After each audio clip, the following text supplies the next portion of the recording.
12.3 비상계엄 선포 1시간쯤 뒤인 밤 11시 22분.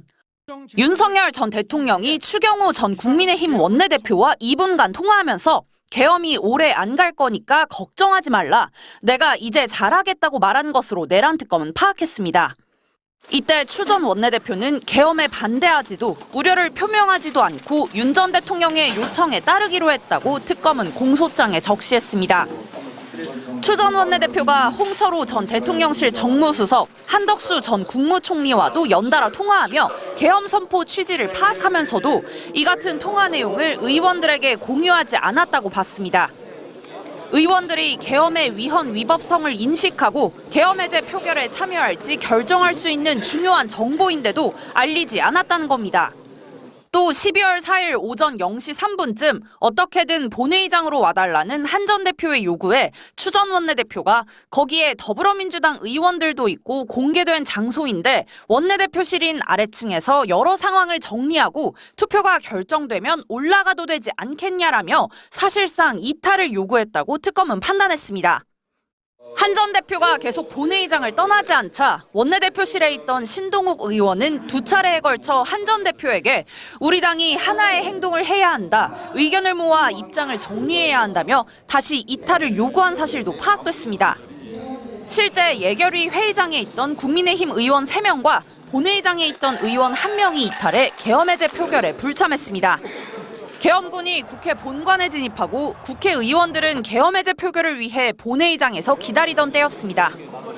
하지만 추 전 원내대표는 윤 전 대통령에게 계엄 유지 협조 요청을 받은 바가 없고 오히려 윤 전 대통령과 통화한 뒤 의총 장소를 당사에서 국회로 변경하고 국회로 들어갔다는 입장입니다. MBC 뉴스 구승입니다. 내란 특검이 추경호 의원을 내란 중요 임무 종사 혐의로 불구속 기소했습니다. 12.3 비상계엄 선포 당시 여당 원내대표였던 추 의원은 의원총회 장소를 국회에서 국민의힘 당사로 여러 차례 바꿔 국회의 계엄 해제 표결을 방해했다는 의혹을 받고 있습니다. 본회의장으로 부르시기도 하고 당사, 중앙당 당사 3층으로 부르시기도 하고 그게 한 몇 번 계속 교차되었어요. 그 사이 윤석열 전 대통령과 직접 통화도 나눈 추 의원은 국회 안에 머물면서도 계엄 해제 표결에 참여하지 않았고 우원식 국회의장에게 표결을 미뤄달라고 요청하기도 했습니다. 이런 일련의 행위들은 동료 의원들의 계엄 해제 표결 참여를 의도적으로 방해한 것이라고 특검은 판단했습니다.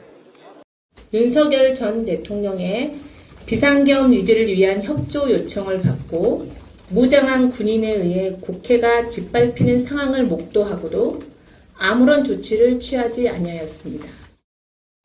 또한 헌정 질서가 파괴되는 상황에서 국회로 가려던 의원들의 발길을 돌리게 한 추 의원의 행동을 두고 윤 전 대통령이 군경을 동원해 국회를 봉쇄하고 국회의원을 끌어내려 한 행위와 같다고 평가했습니다. 이에 대해 추경호 의원은 구속영장이 기각되었음에도 특검이 아무런 추가 증거 없이 정치 기소를 강행했다며 앞으로 법정에서 내란 혐의가 허구임을 명백히 입증할 것이라고 밝혔습니다. 추 의원의 혐의와 관련해 김용태, 조경태 등 국민의힘 의원들을 조사해온 특검은 한동훈 전 대표의 진술을 확보하는 데는 끝내 실패했습니다. 한 전 대표는 특검 참고인 조사와 5번의 공판 전 증인신문 모두 불출석했습니다. MBC 뉴스 송정훈입니다. 내란 특검과 추경호 의원 측 모두 수백 쪽의 자료를 들고 들어간 구속영장 실질심사법정. 국회 계엄 해제 표결 방해 여부를 두고 양쪽은 팽팽하게 맞섰습니다. 오후 3시에 시작된 신문은 9시간 가까이 지난 자정이 다 돼서야 마무리됐습니다. 내란 중요 임무 종사 혐의를 받는 피의자 가운데 가장 긴 시간이었습니다. 이후 4시간 넘는 검토 끝에 법원은 추 의원에 대한 영장을 기각했습니다. 법원은 혐의 및 법리에 대해 다툼의 여지가 있어 면밀하고 충실한 법정 공방을 거친 뒤 그에 합당한 판단 및 처벌을 하도록 함이 타당하다고 기각 사유를 밝혔습니다. 공정한 판단을 해주신 법원에 감사드립니다. 특검 측은 법원의 결정을 존중하지만 수긍할 수는 없다고 즉각 반발했습니다. 무장한 군인들에 의해 국회가 짓밟히고 저항하는 시민들이 이들과 대치하는 상황을 목도하고도 추 의원이 시민 안전과 헌정 질서 수호를 위해 아무런 조치도 취하지 않았다는 겁니다.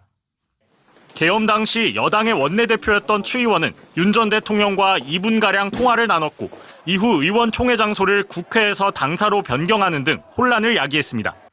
또 국회 안에 머물고 있었으면서도 계엄 해제 표결에는 참여하지 않았습니다.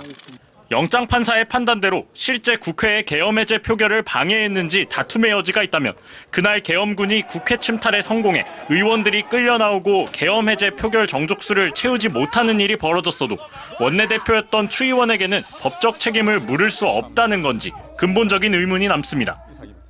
의원님, 당시에 표결 방해 의도는 그럼 예, 자세한 얘기는 또 나중에 기회 되면 말씀드리겠습니다. 고맙습니다. MBC 뉴스 송정훈입니다.